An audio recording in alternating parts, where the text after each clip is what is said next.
Bab 940. Kesempatan berduaan.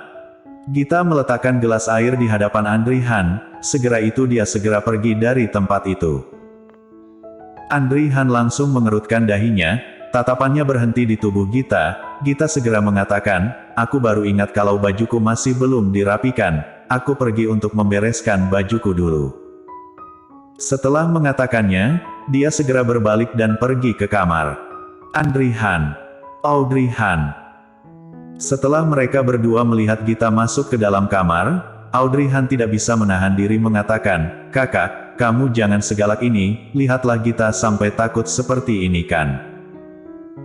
Mendengar hal tersebut, Andri Han dengan tatapan dingin melihat Audrey Han, "Teman baikmu ini, benar-benar sangat pemberani."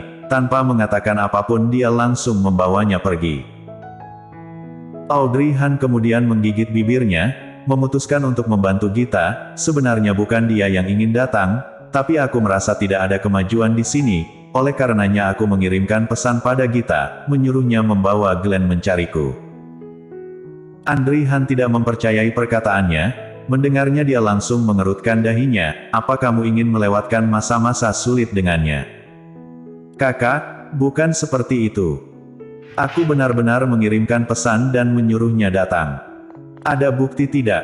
Andri Han, Audrey Han. Dia tidak menyangka kalau Andri Han akan bertanya padanya, dia terdiam bergumam mengatakan, "Itu pesan yang aku kirim, sudah aku hapus." "Benarkah?" Andri Han juga tidak tergesa-gesa, perlahan-lahan bertanya. Audrey Han tiba-tiba tidak tahu harus bagaimana bilangnya, karena dia merasa tidak peduli bagaimanapun, dia tidak bisa menyembunyikan kenyataannya, bagaimana mungkin Andri Han tidak memahaminya. Sebelumnya dia tidak mengizinkan Glenn datang, tujuannya adalah dia ingin membereskannya sendiri, berharap nanti ketika Golden Ye sudah pulih dia bisa membawa bocah tersebut ke tempat ini. Tetapi sekarang, ingatan Golden Ye masih belum pulih, dia malah mengatakan kalau dia mengirim pesan pada Gita untuk membawa Glenn ke tempat ini. Jika didengar, tidak akan ada yang bisa percaya. Dia tidak lagi mengatakan apapun, sebab dia tahu tidak peduli bagaimanapun dia mengatakannya Andri Han pasti tidak akan percaya. Audrey Han menunduk, suasana hatinya tiba-tiba memburuk. Andri Han terdiam, dia pun merasa kata-kata barusan terlalu ketus. Melihat Audrey Han yang seperti terpukul karenanya, Andri Han pun menyalahkan dirinya sendiri. "Maaf. Kakak tidak sengaja menggunakan nada tersebut berbicara denganmu, hanya saja tadi. Aku tahu." Audrey Han memotongnya, "Aku tahu kalau kakak hanya mengkhawatirkanku, tetapi aku adalah orang dewasa, aku akan melakukan apapun yang ingin aku lakukan, termasuk Gita." Dia tahu apa yang sedang dilakukannya, karena dia membawa Glenn datang bersamanya, ini berarti ini bukan maksudnya sendiri. Berbicara sampai di sini, Audrey Han mengangkat wajahnya, matanya beradu melihat mata Andri Han. "Karena Glenn sendiri yang menginginkannya, mengapa kakak malah menyalahkan Gita?" Andri Han bisa melihatnya, Audrey Han hendak melindungi Gita sampai tetes darah terakhirnya, kata-katanya yang menyalahkan Gita sama sekali tidak diterima oleh Audrey Han. Sebenarnya Andri Han datang untuk melampiaskan kemarahannya pada Gita, dia tidak peduli pada semua yang dilakukan oleh Gita, tetapi untuk hal yang sangat penting baginya, Gita malah tidak memberitahunya, wanita itu membawa Glenn pergi. Jika terjadi sesuatu di tengah perjalanan harus bagaimana pula? Memikirkan hal tersebut, suara Andri Han menjadi lebih lembut. "Karena ini adalah harapanmu, kakak sudah mengetahuinya. Bukan harapanku." Audrey Han kemudian memotongnya, "Aku hanya mengatakan sebuah kenyataan, jika kamu ingin menyalahkan Gita, sepertinya kamu juga tidak boleh mengecualikan Glenn, bagaimanapun nyali mereka berdua yang paling besar aku jamin adalah Glenn. Jika Glenn tidak memberi perintah pada Gita, Gita tentu tidak akan membawanya mencariku." Kata-katanya ini, sepertinya masuk akal. Hanya saja, Andri Han mengerutkan dahinya dan melihat Audrey Han, wanita ini tidak sungkan sedikitpun dengan putranya. Apa dia tidak khawatir kalau Glenn disalahkan olehnya? Tetapi ini bukan hal yang paling dikhawatirkannya. Andri Han tidak lagi bicara, dia kemudian mengatakan, "Sudahlah, kakak sudah mengetahuinya, kamu jangan marah lagi." Audrey Han kemudian menunduk dan tidak mengatakan apapun. Ruang tamu itu tiba-tiba menjadi sangat hening. Selanjutnya terdengar Audrey Han bertanya, "Karena kamu sudah datang, bagaimana kalau kita sama-sama melewatkan musim semi?" Audrey Han menyahut ya, selanjutnya menjelaskan, "Perusahaan sudah libur. Siska Su sebenarnya ingin ikut datang, tetapi aku tidak menyetujuinya. Dia seharusnya tinggal di rumah dan menemani anaknya." Oh. Audrey Han kemudian melihat sekeliling. Tiba-tiba saja dia teringat akan sesuatu yang penting. Ketika Audrey Han masuk, pria ini sepertinya hanya membawa sebuah tas bersama dengannya. Dia tidak membawa koper dengannya. Mungkinkah kali ini dia datang hanya membawa tas kecil itu dan dokumen-dokumen? Memikirkan hal tersebut, Audrey Han mengangkat kepalanya. "Kakak, di mana kopermu?" Ditanya seperti itu, wajah Audrey Han yang tadinya berkerut tiba-tiba saja berubah tidak nyaman. Mengungkit masalah ini dia menjadi gelisah, karena dia terburu-buru, dia tidak beres-beres dan langsung datang.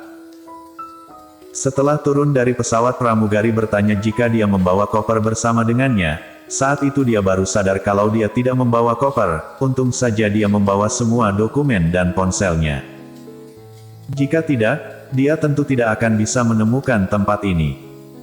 Mungkinkah karena terburu-buru perginya, akhirnya tidak membawa apapun? Andi mengangkat kepalanya, ekspresi wajahnya terlihat sangat serius. "Aku membawa dokumen dan ponsel." Audrey Han. Dia berpikir sejenak, berdehem mengatakan, "Ketika Golden Ye kembali, aku akan meminjam bajunya untukmu bagaimana?" Memakai baju Golden Ye. Audrey Han langsung menolaknya, bagaimana mungkin dia memakai baju pria lain?